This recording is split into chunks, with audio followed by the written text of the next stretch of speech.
Dan Hardy was born in New York in 1930 and he died in Cambridge, England in November 2007. And it's with his death that I'd like to begin our survey of his life and thought, because the end of his life was an intensely theologically rich time for him and his closest theological companions.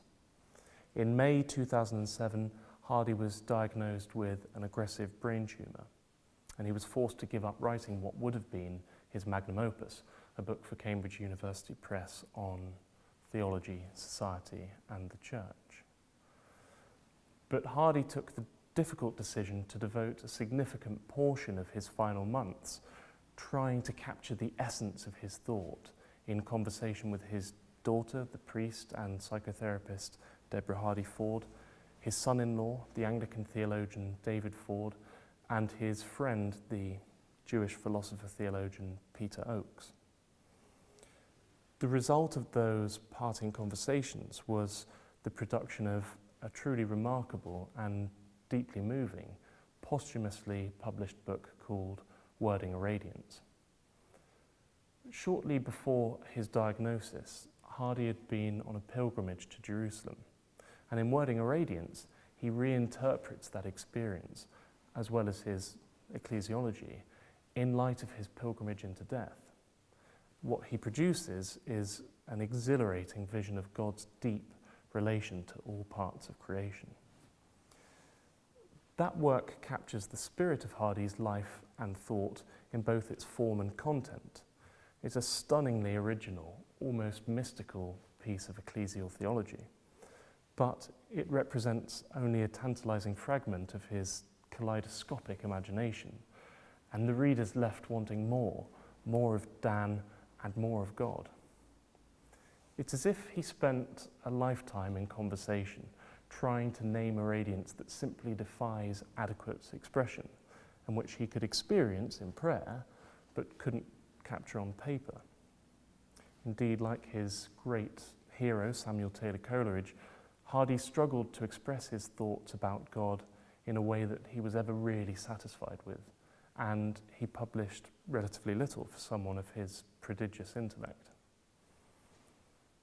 There are several reasons for this, and I think they are telling of his theological career. The first is that he was deeply immersed in what he called the intensity of God. That's a favourite technical term of his that we'll return to later. But in its most basic sense, this intensity refers to an inexhaustible abundance that can't be put into words, and which therefore makes theology, at least to some extent, a vexed endeavour. As well as being an academic, Daniel Hardy was a Church of England priest, and I wonder whether he found the pattern of daily worship more fruitful than penning books. It's probably fair to say that one of the most productive periods in his career was the time he spent as the Van Mildert Professor of Theology at Durham University between 1986 and 1990, where he also served as canon at the cathedral. And I think the interplay between his ecclesial and academic roles in Durham created a very fertile environment for him. Another possible reason he wrote fairly sparsely is the polymathic character of his approach to theology. Because he was almost obsessed by the interconnectedness of all parts of reality, again, like Coleridge, he wanted to draw on a wide range of academic fields, including the sciences, literature, the arts, anthropology, philosophy. Armed with such a diverse range of intellectual tools, I think Hardy struggled at times to know how to articulate his views in a way that people could understand. If you speak to his former undergraduate students, they'll tell you that there was an almost impenetrable density to his thought that made it difficult at times to keep up with him. It's as if he was a little overwhelmed by his own brilliance. Finally, there's the point, not to be overstated, but significant nonetheless, that Hardy was a somewhat reserved character. He wasn't really concerned with self-promotion, and possibly he was more interested in cultivating his students' ideas than in publishing his own.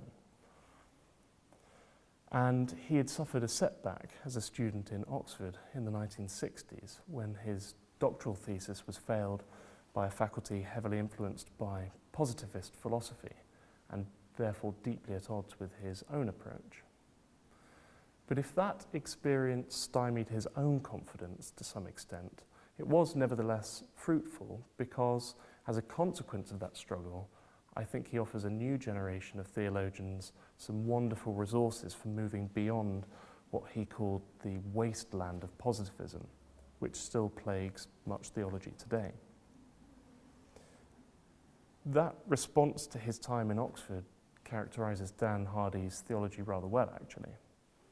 Throughout his lifetime, he was deeply pained by the restrictions that our society tends to place on our imagination about God.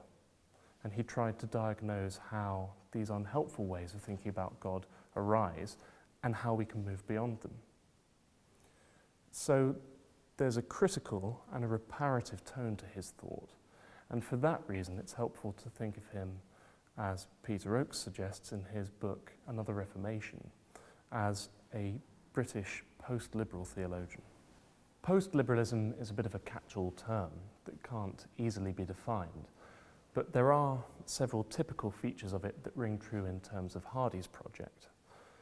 Post-liberals tend to detect the need for a wisdom that goes beyond the intellectual norms of modernity, and they try to retrieve and redeploy a number of theological traditions in order to unblock whatever social, moral, or intellectual obstructions are inhibiting a religious community. Crucially, while post-liberals recognise the need for the church to engage positively with the modern world and secular society, they are unapologetic about religious life and don't tend to defer to the primacy of other academic fields such as the sciences or secular philosophy. And in that regard, one sees the influence of Karl Barth on the post-liberals, and Barth was an important interlocutor for Hardy. As we've already said, Hardy was disillusioned by the theology coming out of Oxford in the 1960s, which he thought was constantly trying to justify the rationality of religion in secular terms. And he wanted theology and the church to have far greater confidence in articulating all aspects of reality as being ordered by a loving, superabundant God. And that hope for theology enables us to state one of the main themes in his thought. Absolutely everything is to be seen in light of a primordial divine relationality which orders the whole of things. So while Hardy is a deeply critical thinker, he's never simply a negative thinker. He has a deeply held conviction that nothing ultimately makes sense if it's divorced from the knowledge of God. And that means we will have to draw on some resources that have often been jettisoned by a suspicious modern West. These include worship, imaginative readings of scripture, an emphasis on communal rather than individuated models of morality and reasoning, and the embrace of mystery.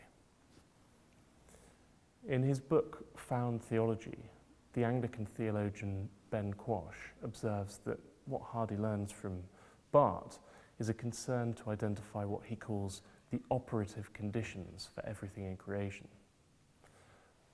That means what they're trying to discern are the basic features fundamental to our comprehension of all aspects of life, and both are really unconvinced by accounts that try to leave God out of the picture.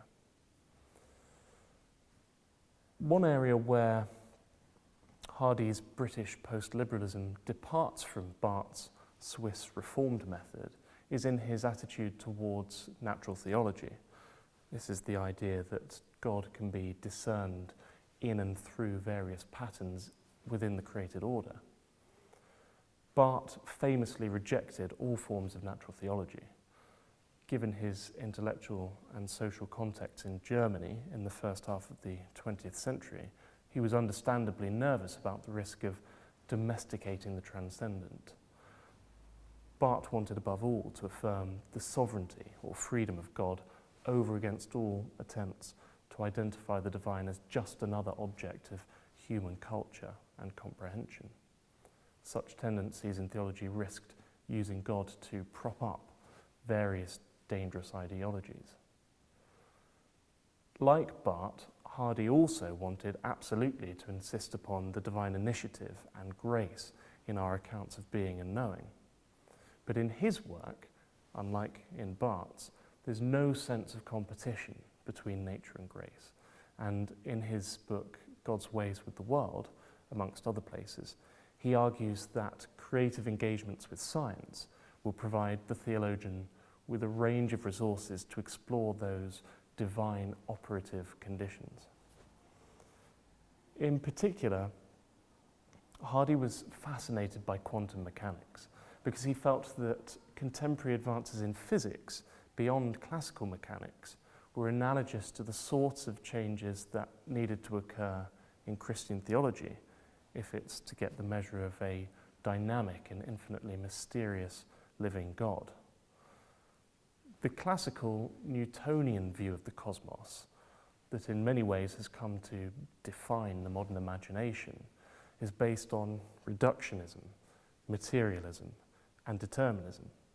In other words, all phenomena can be adequately understood by breaking them down into their constituent parts and assessing how they operate in mechanistic and theoretically predictable terms. It's well suited to measuring material phenomena in static and linear terms, but it has had the unfortunate effect of convincing us that all phenomena should be understood in those terms. But thanks to Einstein's work on relativity and later advances in quantum theory, we know that reality is far stranger, far more complex than classical mechanics, with its dependence on Aristotelian and Euclidean norms, allows. And this shift in science starts to lay waste not only to the idea of the sole sufficiency of classical models of measurement, but also to the view that we can have a neutral, objective view of a fixed reality which we passively receive. In actual fact, we see that the scientific method is far more participative than perhaps previous generations thought. For example, in the measurement of photons, the act of measurement affects what is being measured. And Dan Hardy took this to be a good metaphor for the rationality of Christian life. What is being explored, the divine, is not a determinate state of affairs, but a dynamic reality whose very being is bound up with his being known. Hardy shared his desire to rethink the whole cosmological order in terms of divine abundance and cosmic harmony with his chief interlocutor, the poet, theologian and philosopher Samuel Taylor Coleridge.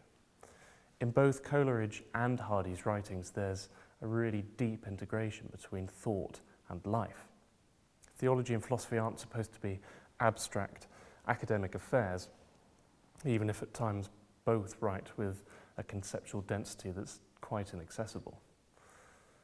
The point of engaging with theology, philosophy, the arts and sciences is to open human beings up to live in the fullness of God and to engage morally, intellectually and spiritually with the infinite riches of reality. Putting that in theological terms, one could say that Hardy is inspired by Coleridge's insatiable concern with God's glory and the desire to live and think in praise. Hardy's lifetime of studying Coleridge culminated in his perceptive essay on Coleridge's Opus Maximum.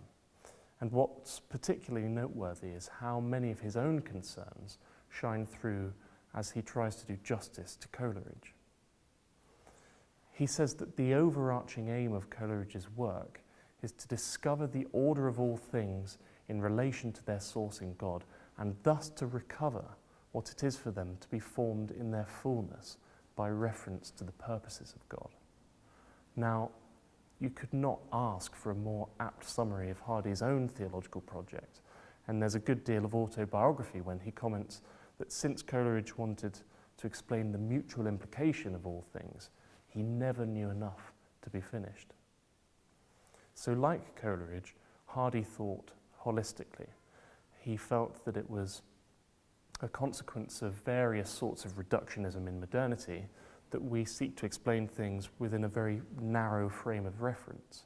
And he wanted to bring all of the academic disciplines into conversation so that it would be possible, at least in theory, if not in practice, to explain everything, whether in law, science, mathematics, theology, or sociology, in terms of how all things are ordered by God to relate to each other in harmony or balance.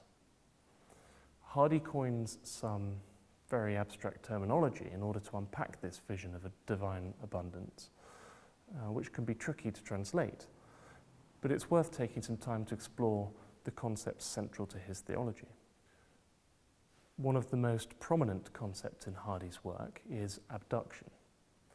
Following Coleridge, Hardy uses the term abduction to describe the spiritual processes of attraction to and by God.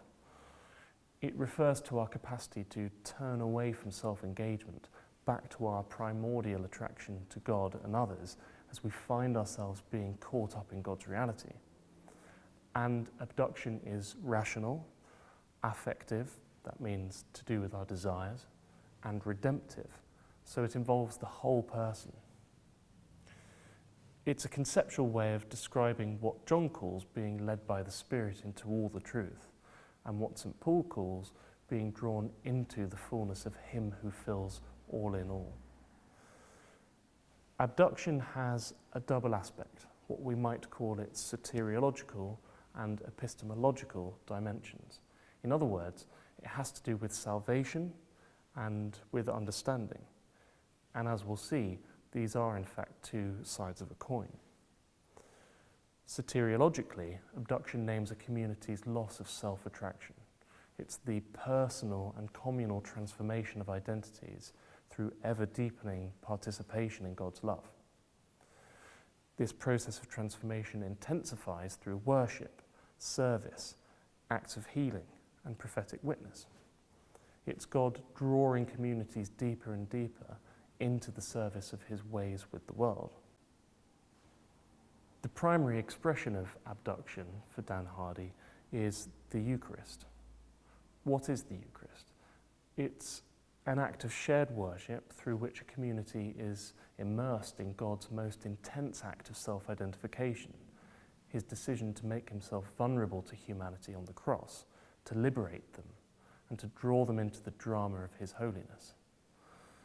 The Eucharist is the best sign that a community is losing its self-attraction and that it's being transformed in its habits of thought and action as it's drawn into God's life.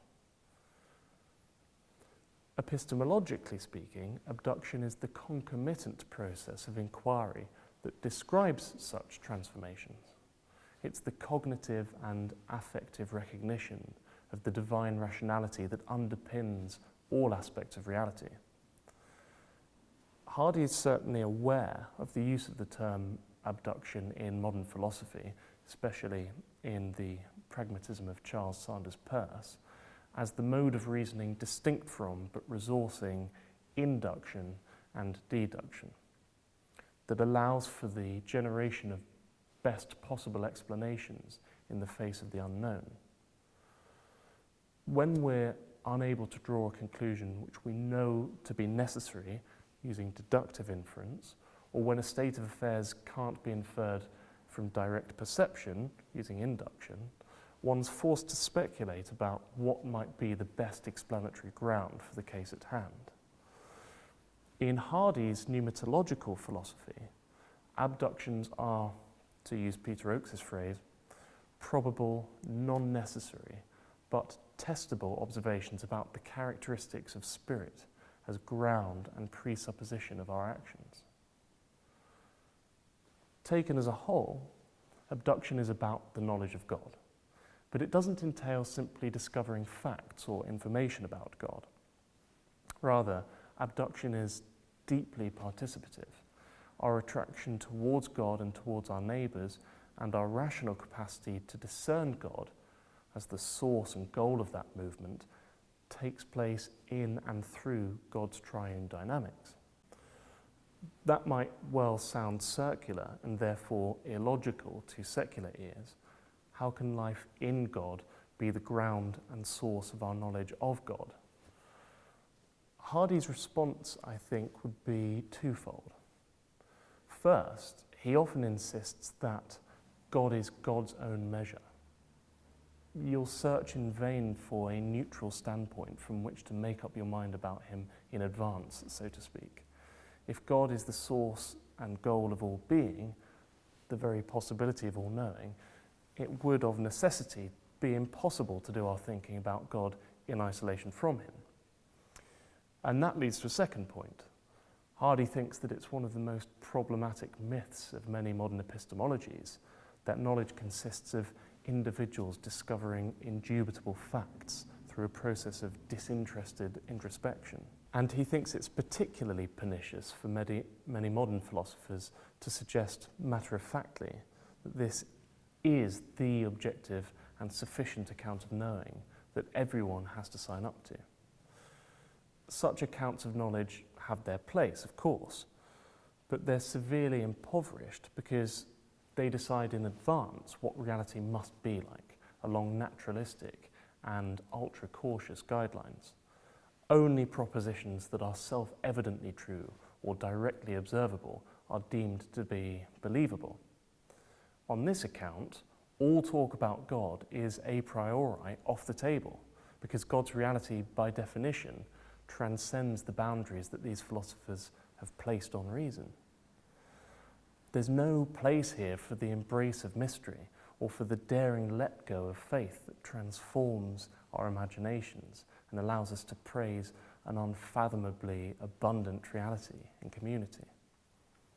For Hardy, of course, God isn't just another thing in the universe waiting to be discovered, and his reality can't be whittled down to a catalogue of timeless facts. God is a living reality, not a fixed entity, and he's not the sort of reality we can ever get our head around. But that doesn't make God unintelligible. It just means that God has to be known abductively, in and through life in the Spirit. One can see from his account of abduction that Hardy thinks that the basic dynamic of reality is the force of divine attraction, and he often describes this in terms of intensity and extensity. Intensity and extensity always operate together dialectically in Hardy's theology, and they have to do with two poles of God's ordering of the cosmos in love, a little like two poles in a magnetic field. There's no neat definition for these words because he uses them quite flexibly in different contexts, but generally speaking, extensity is a word that has to do with the scope of all parts of reality, their spread outness, differentiation and multiplicity. And it's the extensity of the cosmos that creates the glorious complexity of reality. Think here of the image of the cosmos exploding and unfolding from an infinitely dense quantum in the Big Bang. From the beginning, the whole of creation is in temporal and spatial dispersion, but in an ordered way, so that the universe neither collapses in on itself nor expands too quickly. Intensity, by contrast, means towardness. It's the unity and attraction of all things, their mutual implication and fundamental relationality. For Hardy, the infinite intensity of God's identity is the inexhaustible depth of God's love from which all things emanate and to which all things are returning. To use a slightly simplistic analogy, think here of the intensity of falling madly in love with someone and how generative and unifying that experience can be. And it's God's intensity as a set of relations, Father, Son, and Holy Spirit, that gives creation and human beings their primordial relatedness. Now, if reality is governed by the dynamics of intensity and extensity, you can see that where there's disruption to the intended balance between these poles, there's also disorder and disharmony. So, for example, we might see sin in terms of both extensity, the spread outness of a people no longer properly oriented towards God, neighbour and creation, and disoriented intensity, the kind of intense self-concern that Luther described in terms of the soul curved in on itself. I want now to turn to Dan Hardy's unique account of the church, which in my view is one of the most deeply theological ecclesiologies to be produced by a modern theologian, and which he develops in abductive terms. If all creation is ordered by the movements of abduction or attraction, away from our remoteness and extensity, towards harmony, intensity and wisdom, then for Hardy, we should see civilization as the generation and shaping of relations. He calls this primordial process of relationship formation sociopoiesis, literally making the social. And again, this is developed in Trinitarian terms. Sociopoiesis can only take place between individuals, communities, and different parts of civilization because it's already there in God. God is a set of relations, and creation exists because of God's desire to have a relationship with a reality distinct from God's self. So civilization is explicable in terms of the formation of relationships or the patterns of attraction that are the inherent dimension of God and everything God creates. What Hardy is doing here, I think, is giving us an interesting theological take on transcendental philosophy. Roughly speaking, transcendental means the conditions that make something possible. So a philosopher might ask, what are the necessary conditions for the possibility of being? Or what are the conditions for the possibility of knowing? For example, we might describe John Locke as a transcendental realist. He thinks that the conditions for human understanding are material objects that exist independently of human experience and which are discernible by the senses. Or we could call Immanuel Kant a transcendental idealist. The conditions for knowledge are our ideas, since he says that the mind plays a fundamental role in taking the world to be the way it is. Dan Hardy offers us what we might call an account of transcendental sociality, the condition that we have to presuppose as being necessary for the possibility of being and knowing is sociality. And that's true on the Trinitarian and creaturely levels. Such social conditions in God and creation are therefore precognitive, as Peter Oakes says. They precede and ground our capacity to think. They're the events of relationship formation through which we do all of our thinking. In other words, relationships are the lenses through which we conceptualize, and you can never get outside these relationships to see what reality is really like. For us, reality is social. This account of transcendental sociality allows Hardy to make a really compelling case for what it is that's unique about Anglican thought and practice. In his view, Anglicanism is, first and foremost, a particular kind of polity or organised society. Rather than seeing themselves in magisterial or confessional terms, as some other denominations do, that is, churches which are defined by their hierarchy or by their doctrine, Anglicans are constituted by the orders that allow them to witness to wider society in priestly and prophetic ways. They pay attention to their local historical context, taking things as they find them, and offer models of participation and moderation for the health of society. So Anglicanism's found theology, as Oakes and Quash call it, is less prescriptive than some other denominations. As Hardy says in Wording Radiance, its values are associated with a willingness to live within the historical situation in which the church finds itself and to wait for change to come through the long term of history. That's not only a point about its theological style or method, it actually expresses a view of God's holiness that Hardy thinks is distinctive to Anglicanism. In the opening chapters of Finding the Church, he states that God's holiness is fundamentally relational. Holiness is a way of marking out God's otherness. It's a term that refers to the uniqueness of God, the self-constitutive fullness and perfection that makes God God and not just another thing in the world. What he's suggesting is that we shouldn't see the holiness of God as abstract, self-satisfied aloofness. Instead, God is holy because he designates himself the God of a people. He blesses those people in their social orders, laws, conventions, and practices so that they can maintain relationships. And it's in those relationships that they then glorify God. So you can see that Hardy's locating God's holiness and human sanctity in his Trinitarian account of Sociopoiesis. God is the determination of the Father by the Spirit to be fully himself by being fully present with humanity in the Son. So the Church's task is to see how it can attend to God's concern for the world.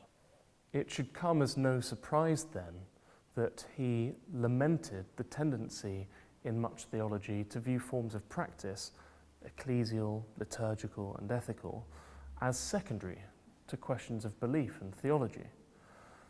You can't decide what you think about God first and then respond in practice, because praise, worship, and service are the ways that you participate in God, and they therefore actively shape how the Church takes the measure of God theologically. And it's a mistake to see complex debates about church governance, theological education, or liturgy as dry institutional affairs, or as being pragmatic issues, but not really theological ones. Actually, Anglicans see that their polity, the particular ways in which they cohere as a church through their institutions, is their key to being drawn to and by God's holiness. It's worth closing our discussion of Dan Hardy with two concrete examples of how he has influenced the Church and modern theology. The first is his radical reshaping of Anglican theological education in the 1980s. Hardy chaired the Church Commission tasked with examining how Anglican ordinands were being prepared for ministry, and he insisted that the very first question all theological colleges must consider is, what kind of ministry does the Church require?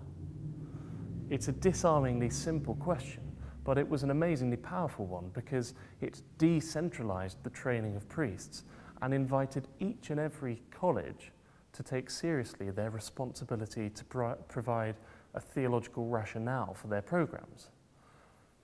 What's characteristic about Hardy's ecclesiology here is the insistence that religious life is not monolithic or context neutral, because God isn't. If we take the living God seriously, then each training college and every individual church will have to carefully discern God's wisdom in its local context. In other words, the Church can't take for granted that it knows what kind of ministry God will require in future contexts. It has to listen. And it's in that listening that it is distinctively Anglican. As with his leadership of so many other debates within Anglicanism, Hardy's work on theological education rather impressively invited the whole of the Church of England to be more theologically alert to God's ways with the world, rather than being overly prescriptive about what its ministry ought to look like. And that same principle about being attentive to the living God was instrumental in his development of scriptural reasoning, an interfaith practice he helped to set up with a number of Christians, Jews and Muslims, and which has become one of the largest interfaith practices in the world. Scriptural reasoning, or SR as it's often known, invites members of different faiths to read their scriptures together. What's important about it is that it celebrates the particularity and difference of each faith, but in a way that fosters a shared sense of hospitality. A central image of SR is of hearth-to-hearth dialogue. In his final months, Dan Hardy became far more concerned with SR and interfaith relations than with intra-Christian issues. One senses that as he got closer to death, he had a growing sense of confidence in God's patterns of redemption. But it wasn't just an individual confidence about what awaited him personally. As he went deeper into his dying vision of the Spirit's ever-expanding orders of relation, he felt with increasing urgency that it was time for the world's faiths to see that they themselves possess an abundance of resources with which to capture a truth that profoundly transcends any sectarianism or myopic exclusivism. And that truth has the power to make for a far more peaceful world.